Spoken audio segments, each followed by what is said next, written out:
Hello everyone, स्वागत है आप सभी का आपके अपने YouTube channel as smart classes में। जैसे कि मैंने कहा था कि अगर आपको सीटेट का एग्जाम देना हो, पेपर फर्स्ट हो या पेपर सेकंड, पीवाईक्यूज इसके लिए बहुत इंपॉर्टेंट होता है, जो प्रीवियस ईयर क्वेश्चन पेपर हैं। मैंने आपसे ये भी कहा था कि 2018 से इधर के सारे क्वेश्चन पेपर सॉल्व कर लीजिए, आपके लिए काफ़ी ज़्यादा हेल्पफुल होंगे। आज की इस वीडियो में मैंने ईवीएस पर्यावरण अध्ययन के आपके 30 क्वेश्चन पीवाईक्यूज के रखे हुए हैं, जिसमें आपके 15 नंबर के कंटेंट होगा, 15 क्वेश्चन कंटेंट का और 15 क्वेश्चन आपका होगा पेडागोजी का।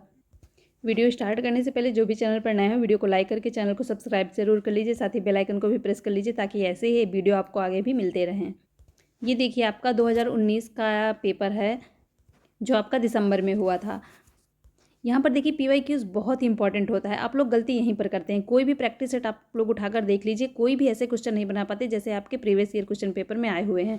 और पेडागोजी के क्वेश्चन कहीं बाहर से नहीं पूछे जाते, वही क्वेश्चन बार बार थोड़ा बहुत चेंज करके पूछ लिया जाता है। तो यहाँ पर देखिए, आप पीवाईक्यूज सारे तैयार कर लीजिए, आपके पक्का 120 प्लस नंबर आएंगे। स्टार्ट करते हैं हम फर्स्ट क्वेश्चन से। फर्स्ट क्वेश्चन है, कोई व्यक्ति 29 नवंबर 2019 को एक एक्सप्रेस ट्रेन से सूरत गुजरात से नागरकोइल केरल जाने के लिए बैठा। यह ट्रेन सूरत से 19:45 मतलब शाम का 7:45 बजे चली और 1 दिसंबर 2019 को 11:45 बजे नागरकोइल पहुंची। यदि सूरत से नागरकोइल के बीच ट्रेन मार्ग की दूरी 1120 किलोमीटर है तो इस यात्रा में ट्रेन की औसत चाल थी। तो यहाँ पर देखिए औसत चाल पूछ रहा है। औसत चाल बराबर होता है आपका औसत दूरी बटे औसत समय, मतलब कुल दूरी बटे कुल समय। तो यहाँ पर देखिए आपकी दूरी दी हुई है, तो यहाँ पर देखिए औसत चाल दिखा देती हूँ मैं आपको लगाकर। औसत चाल बराबर हो जाएगा आपका कुल दूरी बटे कुल समय। कुल दूरी आपकी दी हुई है 2120। समय अगर हम ज्ञात करेंगे तो देखिए 29 को चल रही है शाम को 7:45 बजे, और 1 दिसंबर, नवंबर जो होता है आपका 30 का महीना होता है, मतलब 30 दिन होते हैं। तो अगर हम 29 को शाम को 7:45 से काउंट करेंगे 1 दिसंबर को सुबह वाला 11:45 तक, तो यहाँ पर आपका ये हो जाता है 40 घंटे। तो यहाँ पर देखिए दूरी बटे समय, कुल दूरी बटे कुल समय, कुल दूरी आपकी 2120 किलोमीटर होगी और कुल समय हो जाएगा 40। 0 0 कट जाएंगे, 4 पंचे 20 और 4 तें 12। तो यहाँ पर आ जाएगा देखिए आपका 53 किलोमीटर प्रति घंटा। तो राइट आंसर चला जाएगा आपका ऑप्शन नंबर 3 के साथ। नेक्स्ट क्वेश्चन, निम्नलिखित में से कौन अंतर्राष्ट्रीय ख्याति प्राप्त वेट लिफ्टर हैं? क्लास 3 और 4 का एनसीईआरटी का पूरा कंटेंट मैं कंप्लीट करवा चुकी हूँ, जिसमें सारे पॉइंट्स रखे गए हैं। कोई भी पॉइंट मैंने नहीं छोड़ा है। जिसने ना देखा हो, वीडियो के डिस्क्रिप्शन बॉक्स में पड़ा हुआ है, उसे देख सकते हैं। इसके बाद मैं क्लास 5 का भी करवाऊंगी, साथ साथ में प्रैक्टिस भी करते चले ताकि आप लोगों को समझ में आए कि ऐसे ही क्वेश्चन एग्जाम में पूछे जाते हैं। वेट लिफ्टर मैंने बताया था कि जो अंतर्राष्ट्रीय ख्याति प्राप्त वेट लिफ्टर हैं वो यहाँ की कर्णम मल्लेश्वरी। राइट आंसर चला जाएगा ऑप्शन नंबर 4 के साथ। नेक्स्ट क्वेश्चन, नीचे दिया गया कौन सा एक समूह जड़ों का है? अब यहाँ पर देखिए जड़ों से संबंधित है कि कौन सा जड़ों का है। चुकंदर, आलू, अदरक, गाजर, हल्दी, अदरक, शकरकंद, मूली, हल्दी। गाजर, चुकंदर, मूली। तो यहाँ पर देखिए गाजर, चुकंदर और मूली तीनों ही आपका जड़ें होती हैं। आलू की बात करें तो आपका तना है, अदरक भी तना है, ऐसे हल्दी भी तना है। तो यहाँ पर देखिए गाजर और चुकंदर, मूली तीनों ही आपकी जड़ें होती है। तो राइट आंसर चला जाएगा ऑप्शन नंबर 4 के साथ। नेक्स्ट क्वेश्चन, रेगिस्तानी ओक नाम का एक पेड़ है जो पाया जाता है, इसे भी मैंने पढ़ाया था। अबू धाबी में, ऑस्ट्रेलिया में, राजस्थान के रेगिस्तानों में, संयुक्त अरब अमीरात के रेगिस्तानों में। तो रेगिस्तानी ओक का संबंध है आपका ऑस्ट्रेलिया से। राइट आंसर चला जाएगा ऑप्शन नंबर 2 के साथ। अबू धाबी में मैंने आपको बताया था कि अबू धाबी में भी रेगिस्तानी इलाका है और यहाँ पर खजूर के वृक्ष पाए जाते हैं। नेक्स्ट आगे बढ़ेंगे, आप लोग भी क्वेश्चन अपने से लगाते चलिए, आप लोगों को समझ में आएगा कि कितना आप लोगों का तैयार है। निपैंथिस वह पौधा जो शिकार करता है के विषय में नीचे कथनों पर विचार कीजिए। अब यहाँ पर देखिए कई सारे कथन दिए हुए हैं। जैसे पहला कथन है, यह पौधा ऑस्ट्रेलिया, इंडोनेशिया और भारत के मेघालय में पाया जाता है। बिल्कुल सही बात है। निपैंथिस जो होता है आपका क्लास 5 की एनसीईआरटी की बुक में है, आगे मैं पढ़ाऊंगी। तो ये ऑस्ट्रेलिया, इंडोनेशिया और भारत के मेघालय में पाया जाता है। इसका आकार घड़े जैसा होता है और इसका मुंह एक पत्ती से ढका रहता है। ये भी देखिए सही बात है। निपैंथिस एक ऐसा पौधा होता है घड़े जैसे का और इसमें ऊपर से एक पत्ती जैसी लगी होती है और यहाँ पर इसका मुंह होता है। जैसे इसमें कोई कीड़ा आकर बैठता है तो इसका ये जो ऊपर वाला पत्ती होती है बंद कर लेती है इसको, तो कीड़ा अंदर ही कीड़े को ये खा जाता है।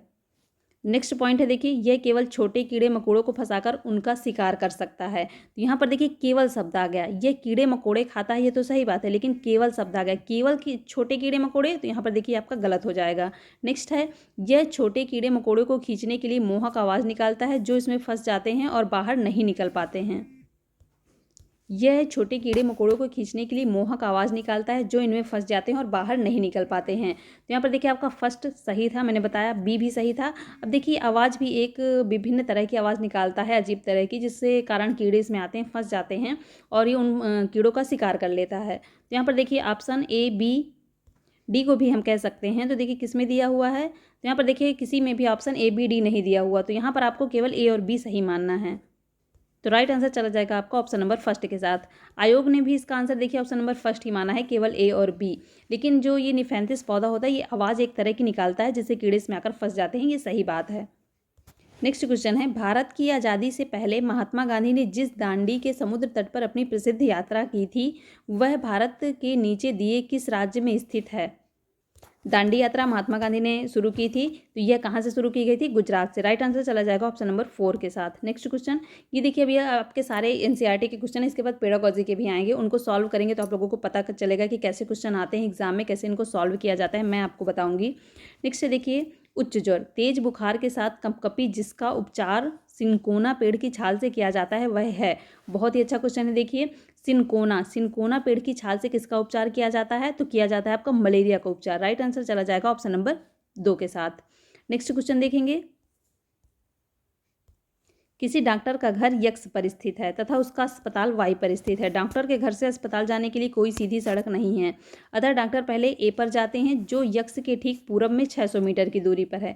अब देखिए इनको सॉल्व कैसे करते हैं, एक एक पॉइंट पढ़ते जाते हैं और उसको बनाते जाते हैं। जैसे यहाँ पर देखिए किसी डॉक्टर का घर यक्स पर स्थित है, मान लीजिए इसका घर है, तथा उसका अस्पताल वाई पर स्थित है। यक्स से हम वाई पर पहुंचेंगे, आगे की शर्तें पढ़ते हैं। डॉक्टर के घर से अस्पताल जाने के लिए कोई भी सीधी सड़क नहीं, अतः डॉक्टर पहले ए पर जाते हैं जो यक्स के ठीक पूरब में है। अब पूरब ऊपर वाला होता है, पूरब आपका इधर साइड होता है और उत्तर होता है ऊपर वाला, नीचे दक्षिण होता है। तो यहाँ पर कह रहा है कि पहले कहाँ जाना है, डॉक्टर पहले ए पर जाते हैं जो यक्स के ठीक पूरब में है। अब पूरब जाएंगे तो मतलब इधर जाएंगे, तो यहाँ पर पहले आपको ए में जाएंगे डॉक्टर। उसके बाद देखिए ए के ठीक दक्षिण में 450 मीटर की दूरी पर है, क्या है, फिर वह बी पर जाते हैं, मतलब ए के बाद बी में जाएंगे, तो बी कहाँ पर है, ए के दक्षिण में, मतलब नीचे जाएंगे तो ये हो जाएगा आपका बी। फिर से मैं बनाए दे रही हूँ, यहाँ पर थोड़ी जगह कम है जिसकी वजह से ठीक से नहीं बन पा रहा। देखिए ये यक्स है, यक्स के बाद यहाँ पर ए जाएंगे, मतलब पूरब में जाएंगे, ए के बाद ए के दक्षिण में जाएंगे तो यहाँ पर बी पर पहुँचेंगे। यहाँ पर मैं दूरी भी लिखे दे रही हूँ, यहाँ पर देखिए 600 मीटर है और यहाँ पर 450 मीटर है।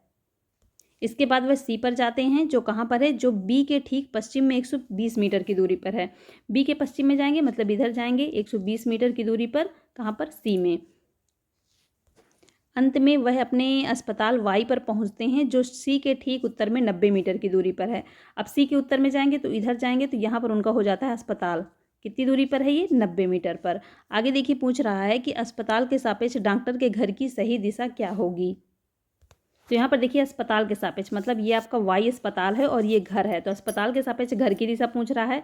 तो घर जाने के लिए हमें कैसे चलना पड़ेगा, पहले हम कहाँ जाएंगे, उत्तर जाएंगे, उसके बाद पश्चिम जाएंगे, या हम ये भी कह सकते हैं कि पहले हम पश्चिम जाएंगे उसके बाद उत्तर जाएंगे।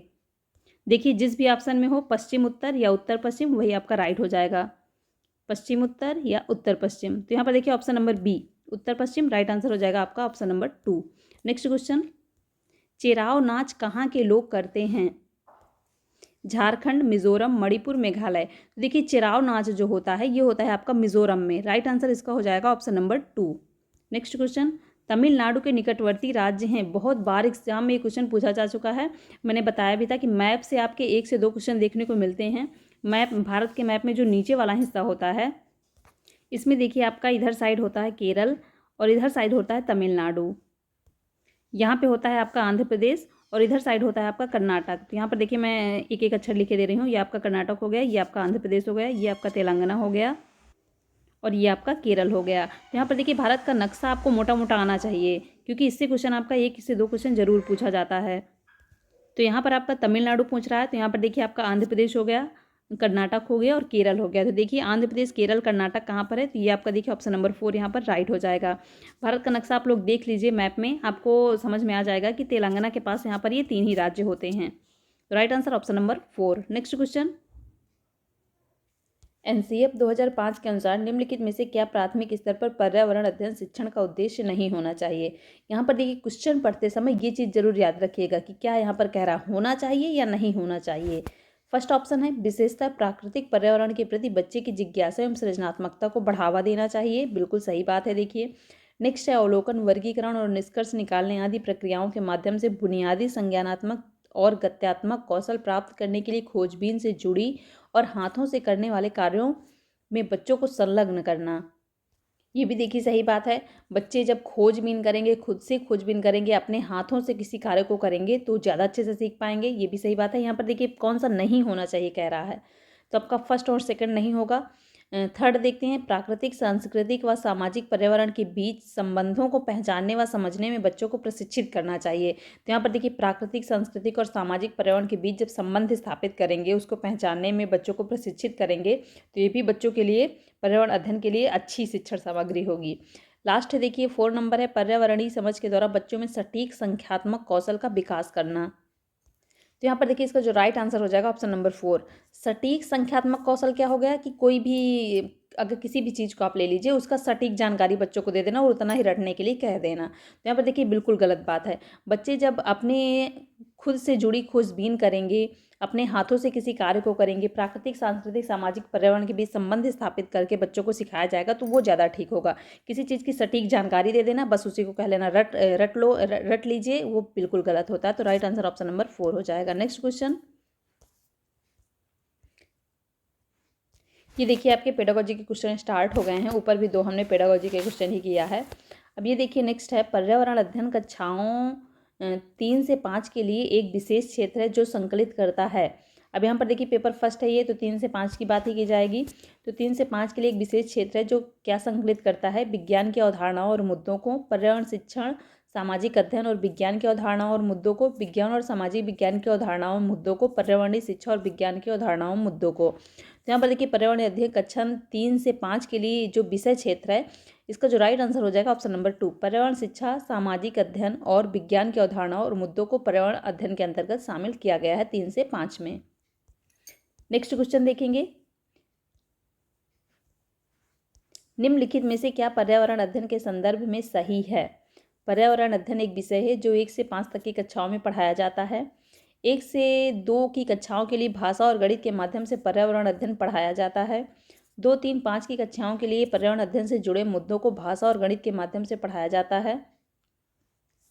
1 और 2 की कक्षाओं के लिए पर्यावरण अध्ययन से जुड़े मुद्दे विज्ञान और सामाजिक विज्ञान के द्वारा पढ़ाए जाते हैं। तो यहाँ पर देखिए अगर बात करें चौथे की, तो विज्ञान और सामाजिक विज्ञान 1 और 2 में सब्जेक्ट नहीं होते हैं। केवल 1 और 2 में बच्चों को भाषा सिखाई जाती है, छोटे मोटे जोड़ घटाना, गणित सिखाई जाती है। तो यहाँ पर देखिए पर्यावरण अध्ययन जो कक्षा 1 और 2 में सिखाया जाता है वो भाषा और गणित के माध्यम से सिखाया जाता है। तो राइट आंसर चला जाएगा आपका ऑप्शन नंबर 2 के साथ। नेक्स्ट क्वेश्चन, यहाँ पर देखिए आप इनको सॉल्व करते चलिए। जो भी क्वेश्चन आपको नहीं आ रहा उसका 1 लाइनर नोट्स बनाते चलिए। क्वेश्चन लिखिए, उसका आंसर लिखिए। एग्जाम टाइम में आपको बहुत ही काम आएगा। इसी को पढ़ के आप एग्ज़ाम दीजिए। 100% श्योर है कि आप 100 अच्छा स्कोर करेंगे। थोड़ा सा अच्छे से पढ़ लेंगे तो आप 120 प्लस स्कोर आराम से कर सकते हैं। नेक्स्ट है देखिए, बच्चों को पर्यावरण अध्ययन सीखने के लिए खोजने के द्वारा पर्याप्त समय दिया जाता है, यह इंगित करता है। अब यहाँ पर देखिए क्वेश्चन आपको बहुत अच्छे से पढ़ना है। अगर आपने एक बार अच्छे से क्वेश्चन पढ़ लिया तो समझ लीजिए आपका आधा काम यहीं से हो गया। यहाँ पर कह रहा है बच्चों को पर्यावरण अध्ययन सीखने के लिए खोजने के द्वारा पर्याप्त समय दिया जाता है। मतलब जब बच्चों को पर्यावरण अध्ययन सिखाया जाता है तो उनको खोजने का पर्याप्त अवसर दिया जाता है, पर्याप्त समय दिया जाता है। तो इसका क्या मतलब हुआ, पर्यावरण अध्ययन याद करके सीखा जाता है। याद करना निगेटिव पॉइंट होता है किसी भी क्वेश्चन में, जैसे यही याद करना है। अगर क्वेश्चन पॉजिटिव है तो आपको वहाँ पहले उसे कट कर देना है। पर्यावरण अध्ययन सूचनाओं के द्वारा सीखा जाता है। पर्यावरण अध्ययन बाल केंद्रित है, पर्यावरण अध्ययन शिक्षक केंद्रित है। तो यहाँ पर देखिए शिक्षा जो दी जाती है बच्चों को बाल केंद्रित होनी चाहिए। तो राइट आंसर ऑप्शन नंबर 3 के साथ चला जाएगा, क्योंकि बच्चों को यहाँ पर सीखने के लिए अवसर दिया जा रहा है, खोजने के अवसर दिए जा रहे हैं। तो ये आपकी, इसका मतलब हुआ कि जो पर्यावरण अध्ययन सिखाया जा रहा है वो बाल केंद्रित है। नेक्स्ट है, निम्नलिखित में से कौन सा पर्यावरण अध्ययन पाठ्यक्रम के सुझावों प्रकरणों का उप प्रकरण है। क्लास 3 की जब मैंने एनसीईआरटी की बुक पढ़ाई थी तो वहाँ पर मैंने सबसे पहले ही आपको थीम और उप थीम पढ़ाई थी। वही चीज़ है उप प्रकरण। तो यहाँ पर देखिए परिवार और मित्र, भोजन, जानवर, हम चीज़ें कैसे बनाते हैं। इसका जो राइट आंसर होगा वह हो जाएगा आपका ऑप्शन नंबर 3।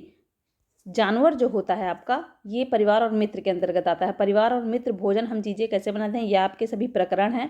और जानवर जो होता है ये आपका उप प्रकरण हो जाता है परिवार और मित्र के अंतर्गत, ये मैंने बताया था। जिसने भी ना देखा हो वीडियो के डिस्क्रिप्शन बॉक्स में जाकर देख लें, तभी ये क्वेश्चन वो सॉल्व कर पाएंगे। आगे देखिए नेक्स्ट है, निम्नलिखित में से क्या पर्यावरण अध्ययन शिक्षक के लिए वांछनीय गतिविधि है? विभिन्न कक्षाओं के बहुसांस्कृतिक क्षेत्रों को संबोधित करना, पर्यावरण अध्ययन की अवधारणाओं से संबंधित महत्वपूर्ण सूचनाओं को बच्चों को देने के लिए प्रेरित करना, पर्यावरण अध्ययन के 6 प्रकरणों का रेखीय आयोजन करना, केवल पाठ्यपुस्तकों पर आश्रित रहना। वांछनीय गतिविधि है केवल पाठ्यपुस्तक, बिल्कुल गलत बात है, पहले इसको काट दीजिए। राइट आंसर इसका हो जाएगा ऑप्शन नंबर फर्स्ट, विभिन्न कक्षाओं के बहुसांस्कृतिक क्षेत्रों को संबोधित करना, ये पर्यावरण अध्ययन के लिए एक वांछनीय गतिविधि होगी। नेक्स्ट क्वेश्चन, निम्नलिखित में से क्या पर्यावरण अध्ययन में बच्चों के द्वारा ज्ञान की रचना में महत्वपूर्ण है? बच्चों का सक्रिय भाग लेना, बिल्कुल सही बात है। बच्चों के समुदाय के सदस्य, तो यहाँ पर देखिए समुदाय के सदस्यों से बच्चे बहुत कुछ सीखते हैं अपने पर्यावरण के बारे में, ये भी सही बात है, फर्स्ट भी सही हो गया और सेकंड भी। पर्यावरण अध्ययन की पाठ्यपुस्तकें, तो देखिए पाठ्यपुस्तकों से भी बच्चे सीखते हैं, काफ़ी कुछ सीखते हैं, ये भी सही हो गया। पर्यावरण अध्ययन की पाठ्यपुस्तकों में दी गई व्याख्या और परिभाषा, बिल्कुल गलत बात है। बच्चों के द्वारा ज्ञान की रचना में महत्वपूर्ण व्याख्या परिभाषा नहीं होती, तो राइट आंसर आपका ए बी सी हो जाएगा। देखिए किस ऑप्शन में है, ऑप्शन नंबर ए आपका यहाँ पर राइट हो जाएगा। नेक्स्ट क्वेश्चन, बच्चों को पर्यावरण अध्ययन सीखने में प्रभावशाली तरीके से जोड़ा जा सकता है। वृत्तांत, कहानियाँ, शिक्षक के द्वारा अवधारणाओं की प्रभावशाली व्याख्या, शिक्षक के द्वारा अवधारणाओं का प्रभावशाली प्रदर्शन और व्याख्या। तो यहाँ पर देखिए बच्चों को अगर पर्यावरण अध्ययन प्रभावशाली तरीके से सिखाना है तो वृत्तांत भी जोड़े जा सकते हैं। कहानियाँ बच्चों को बहुत ही पसंद होती हैं, कहानियों के माध्यम से भी सिखाया जा सकता है। तो यहाँ पर देखिए आपका ऑप्शन नंबर ए और बी दोनों राइट हैं। बाकी व्याख्या जहाँ पर आ जाती है बिल्कुल ही गलत हो जाता है, क्योंकि छोटे छोटे बच्चे होते हैं 3 से 5 वाले। आपको अपने दिमाग में ये जरूर रखना है कि 3 से 5 में कितने छोटे बच्चे होते हैं।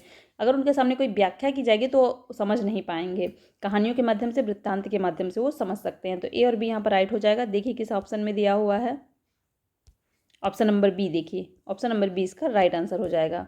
नेक्स्ट क्वेश्चन, पर्यावरण अध्ययन के शिक्षक के द्वारा बच्चों को जानवरों का अवलोकन और उनका चित्र बनाने के लिए प्रेरित करने का उद्देश्य है।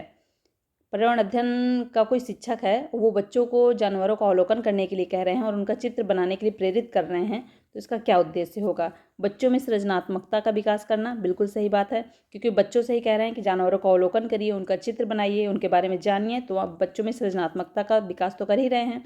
बच्चों में अवलोकन और रचना कौशलों का विकास करना, ये भी देखिए सही बात हो गई। बच्चे अवलोकन करेंगे, अपने से उनके चित्र बनाएंगे तो रचना कौशल का भी विकास होगा। तो यहाँ पर देखिए ए और बी दोनों राइट हो गए। नेक्स्ट है बच्चों में सौंदर्यगत संवेदना का विकास करना, तो यहाँ पर देखिए ये भी सही बात है। तो राइट आंसर हो जाएगा आपका option number A B C. देखिए किस ऑप्शन में, ऑप्शन नंबर 4 इसका राइट आंसर हो जाएगा। नेक्स्ट क्वेश्चन, पर्यावरण अध्ययन में शिल्पकला और चित्रकला के समूह में करके सीखने पर बल दिया जाता है, क्योंकि कक्षा की अनुशासनहीनता को रोकने के लिए समूह में सीखना शिक्षकों के लिए एक आसान और बहुत प्रभावशाली युक्ति है। करके सीखने का मतलब देखिए होता है कि जब बच्चे खुद करके सीखेंगे तो चीज़ों को ज़्यादा अच्छे से सीख पाएंगे। तो यहाँ पर देखिए ऑप्शन नंबर ए उतना ज़्यादा ठीक तो नहीं है।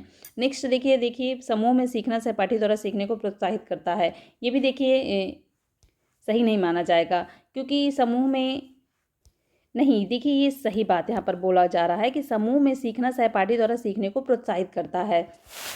समूह में जब बच्चे सीखेंगे तो आपने जो उनके सहपाठी होंगे, साथ में पढ़ने वाले होंगे, उनके द्वारा भी कुछ सीखेंगे, कोई कुछ सीखेगा तो एक दूसरे से भी सीखने में इसमें मदद मिलेगी।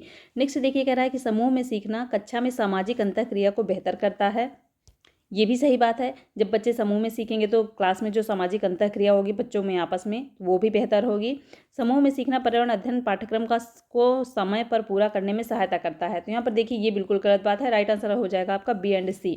देखिए ऑप्शन नंबर 3 यहाँ पर इसका राइट आंसर हो जाएगा। नेक्स्ट क्वेश्चन, निम्नलिखित में से क्या पर्यावरण अध्ययन को सीखने का सबसे प्रभावशाली संसाधन है? परिवार के सदस्य, समुदाय के सदस्य, समाचार पत्र, कक्षा। तो यहाँ पर देखिए पर्यावरण अध्ययन सीखने की बात की जा रही है, तो परिवार के सदस्य तो फर्स्ट नंबर पे हैं। बच्चों को कुछ भी सीखना है, पर्यावरण अध्ययन के बारे में सीखना है या कुछ भी सीखना है तो परिवार के सदस्य फर्स्ट नंबर पे ही आते हैं। समुदाय के सदस्य से भी बच्चे पर्यावरण सीखते हैं, समाचार पत्रों से भी सीखते हैं। कक्षा की बात रही तो देखिए कक्षा में भी सीखते हैं, लेकिन यहाँ पर पूछ रहा है कि सबसे प्रभावशाली संसाधन है। ऑप्शन भी देखिए कोई नहीं दिया ए बी सी डी, तो यहाँ पर देखिए ए बी सी तो बिल्कुल सही है। तो यहाँ पर जिस भी ऑप्शन में हो देखिए ऑप्शन नंबर 3 यहाँ पर इसका राइट हो जाएगा। अगर ऑप्शन में ABCD भी दिया होता तो आपको वही लगाना था, ABCD, क्योंकि कक्षा में भी सीखते हैं लेकिन उतना ज़्यादा प्रभावशाली संसाधन नहीं होता है कक्षा। नेक्स्ट देखेंगे, निम्नलिखित सीखने के कौन से सिद्धांत का पर्यावरण अध्ययन में अनुसरण होता है? वास्तविक से स्थानीय, अमूर्त से मूर्त, अज्ञात से ज्ञात, ज्ञात से अज्ञात। तो यहाँ पर देखिए, पर्यावरण अध्ययन को जब सिखाया जाता है तो अनुसरण किया जाता है ज्ञात से अज्ञात की ओर। बच्चे, छोटे छोटे बच्चे होंगे, जो चीज़ जानेंगे उससे उनको अज्ञात की ओर ले जाना, जानती हुई चीज़ों से धीरे धीरे सीखते हुए जो चीज़ नहीं जानते उसकी ओर जाएंगे तो वो अच्छे से सीख पाएंगे। नेक्स्ट क्वेश्चन, निम्नलिखित में से कौन सा पर्यावरण अध्ययन में सीखने का रचनात्मक आकलन का साधन नहीं है? पोर्टफोलियो, क्रम निर्धारण मापनी, वर्णन अभिलेख, वार्षिक उपलब्धि परीक्षण। इसका देखिए यहाँ पर राइट आंसर हो जाएगा ऑप्शन नंबर 4। वार्षिक उपलब्धि परीक्षण जो होगा रचनात्मक आकलन का प्रभावी साधन नहीं होगा। नेक्स्ट क्वेश्चन, निम्नलिखित में से किसको पर्यावरण अध्ययन में बच्चों के आकलन से दूर करना चाहिए? बच्चों के उत्तर को सही या गलत में आंकना। तो यहाँ पर देखिए, पहला ही ऑप्शन आपका राइट हो जाता है, लेकिन नेक्स्ट ऑप्शन भी देख लेते हैं। कक्षा 5 के EVS पाठ्यपुस्तक में प्रत्येक पाठ के अंत में दिए गए आज हमने क्या सीखा पर चर्चा, आज सही बात है ये। इसको आकलन से दूर नहीं करना चाहिए। आकलन के संकेतकों का उपयोग, बच्चों के सीखने के गुणात्मक आकलन। तो यहाँ पर देखिए, इसका जो राइट आंसर होगा, यहाँ पर कह रहा है कि बच्चों के आकलन में दूर करना चाहिए। पर्यावरण अध्ययन में किसको बच्चों के आकलन में दूर करना चाहिए? तो ऑप्शन नंबर ए इसका राइट हो जाएगा। बच्चों के उत्तरों को सही या गलत में नहीं आंकना चाहिए, मतलब कि कह दिया जाए कि तुम्हारा उत्तर एकदम सही है, तुम्हारा बिल्कुल गलत है, तो ऐसा नहीं करना चाहिए। नेक्स्ट क्वेश्चन, कक्षा 5 की शिक्षक एक क्रियाकलाप का संचालन करती है जिसमें वह कक्षा के बच्चों से फर्श पर चीनी के कुछ दाने डालने को कहती है और उनको चींटियों के आने का इंतजार करने को कहती है। बच्चे को इस क्रियाकलाप से अर्थपूर्ण सीखने को मिल सकता है यदि शिक्षक बच्चों को क्रियाकलाप का अवलोकन करने को प्रेरित करती है, बच्चों को अपने अनुभव साझा करने के लिए प्रेरित करती है, बच्चों को क्रियाकलाप का अवलोकन, अनुभव साझा और उस पर चर्चा करने को प्रेरित करती है, बच्चों को क्रियाकलाप से संबंधित प्रश्नों को घर से करने के लिए प्रेरित करती है। तो यहाँ पर देखिए, इसका जो राइट आंसर हो जाएगा ऑप्शन नंबर 3। यह कब अर्थपूर्ण सीखने को बच्चों को मिलेगा? जब बच्चे को क्रियाकलाप का अवलोकन करने, अनुभवों का साझा करने, अवलोकन करेंगे, उसके बाद जो अनुभव आएगा उसका साझा करेंगे आपस में और उस पर चर्चा करेंगे, तभी ये अर्थपूर्ण सीखना हो पाएगा। नेक्स्ट क्वेश्चन, नीचे दी गई सूची पर विचार कीजिए। कछुआ, घड़ियाल, कौवा, बतख, मछली। इस सूची में निम्न में से कौन दूसरों से भिन्न है? मछली, कौवा, घड़ियाल, कछुआ। तो यहाँ पर देखिए, जो दूसरों से भिन्न है हो जाएगा आपका कौवा। कौवा जो है एक पक्षी है, बाकी ये तीनों क्या है? पक्षी नहीं है। नेक्स्ट क्वेश्चन, फिर से देखिए, आपका NCERT यहाँ से स्टार्ट हो गया है। कॉलम फर्स्ट, कॉलम सेकंड दिया हुआ है, यहाँ पर आपको मिलान करना है। यहाँ पर देखिए, भोजन से संबंधित है, ये भी मैंने आपको बताया हुआ है। हांगकांग का भोजन क्या बताया था मैंने आपको? लिंगहुफेन, पकाया हुआ सांप का मांस खाया जाता है वहाँ पर। तो यहाँ पर देखिए, ए आपका मिल जाएगा 5 से। केरल में किसी भी करी के साथ उबला हुआ टैपिकोआ खाया जाता है, बताया था मैंने आपको कि कभी भी टैपिकोआ है तो उसका संबंध केरल से। कश्मीर में लोग खाते हैं सरसों के तेल में बनी मछली, कश्मीर में खाई जाती है, तो इसका 2 हो जाएगा। गोवा में देखिए खाते हैं कि नारियल के तेल में बनी हुई समुद्री मछली लोग खाना पसंद करते हैं, तो इसका हो जाएगा 3। तो यहाँ पर देखिए, ए का हो जाएगा आपका 5 और बी का 1, मतलब 5 1 2 3। देखिए किस ऑप्शन में है, देखते हैं। 5 1 2 3, ऑप्शन नंबर बी देखिए इसका राइट हो जाएगा। नेक्स्ट क्वेश्चन, नीचे दिए पक्षियों की कौन सी प्रजाति झटके से अपनी गर्दन आगे पीछे करती है? मैंने आपको देखिए बताया था कि उल्लू जो होता है वो अपनी गर्दन पूरी 360 अंश तक घुमा लेता है, मतलब आगे से पीछे पूरी अपनी गर्दन घुमा लेता है। लेकिन मैना जो होता है वो आपका झटके से अपनी गर्दन आगे पीछे करता है। राइट आंसर यहाँ पर हो जाएगा ऑप्शन नंबर 4। यहाँ पर गलती मत करिएगा, ऑप्शन नंबर ए यहाँ पर राइट नहीं होगा, ऑप्शन नंबर 4 इसका राइट आंसर हो जाएगा। नेक्स्ट क्वेश्चन की ओर चलेंगे। घरों के नीचे दिए गए विवरणों पर विचार कीजिए। राजस्थान के गांवों के लोग मिट्टी के घरों जिनकी छतें कटीली झाड़ियों की होती हैं में रहते हैं, बिल्कुल सही बात है, मैंने बताया था आपको। मनाली में घर बांसों के खंभों पर बनाए जाते हैं। तो यहाँ पर देखिए, बांस के खंभों पर कहाँ घर बनाए जाते थे? असम में बनाए जाते थे, क्योंकि वहाँ बहुत बारिश होती थी, तो आपका ऑप्शन नंबर 2 गलत हो जाएगा। लेह में पत्थर के 2 मंजिल घर बनाए जाते हैं, नीचे की मंजिल जरूरत का सामान और जानवरों को रखते हैं। तो यहाँ पर देखिए, ये भी आपका सही हो जाएगा, तो आपका ए और सी सही हो जाएंगे, ऑप्शन नंबर 3 इसका राइट आंसर हो जाएगा। नेक्स्ट क्वेश्चन, नेक्स्ट और लास्ट क्वेश्चन है, हाथियों के विषय में नीचे दिए गए कथनों पर विचार कीजिए। अब मैंने हाथियों के काफ़ी सारे पॉइंट्स आपको बताए थे, यहाँ पर देखिए काफ़ी सारे पॉइंट्स हैं, इसमें आपको कुछ चूज करना है जो सही हैं। हाथी बहुत कम आराम करते हैं, ये दिन में केवल 2 से 4 घंटे ही सोते हैं। बिल्कुल सही बात है। एक बड़ा हाथी दिन में 200 केजी से ज़्यादा अधिक पत्तियाँ और झाड़ियाँ खा लेता है। तो मैंने आपको बताया था कि 100 केजी से ज़्यादा खाता है, 200 केजी नहीं 100 केजी, तो ये भी आपका गलत हो जाएगा। पहला सही दूसरा गलत। इन्हें पानी और कीचड़ में खेलना बहुत भाता है, इनके शरीर को ठंडक मिलती है, ये भी देखिए सही बात है। किसी हाथियों के झुंड में सबसे बुजुर्ग हाथनी ही सभी फैसले लेती है, ये भी सही बात है। तो यहाँ पर देखिए आपका सी, डी और ए 3 ऑप्शन सही हो जाएंगे। तो देखिए किस ऑप्शन में है, राइट आंसर हो जाएगा आपका ऑप्शन नंबर 3। तो यहाँ से देखिए आपके 30 क्वेश्चन कंप्लीट होते हैं। वीडियो पसंद आया हो तो वीडियो को लाइक कर दीजिएगा, साथ ही जो भी चैनल पर नए हो चैनल को सब्सक्राइब करके बेल आइकन को भी प्रेस कर लीजिए, ताकि ऐसी ही अपडेट आपको आगे भी मिलती रहे। एक बार फिर से देखिए, मैं कह रही हूँ कि प्रीवियस ईयर क्वेश्चन पेपर बहुत ही इंपॉर्टेंट होता है, इनको सॉल्व करना बहुत ही जरूरी है। किसी भी प्रैक्टिस सेट के चक्कर में मत पड़िए, सारे previous year question paper solve कर लीजिए। 100% आपका स्ट्रेटेड अच्छे मार्क्स के साथ क्लियर हो जाएगा। मिलते हैं नेक्स्ट वीडियो में। Thanks for watching.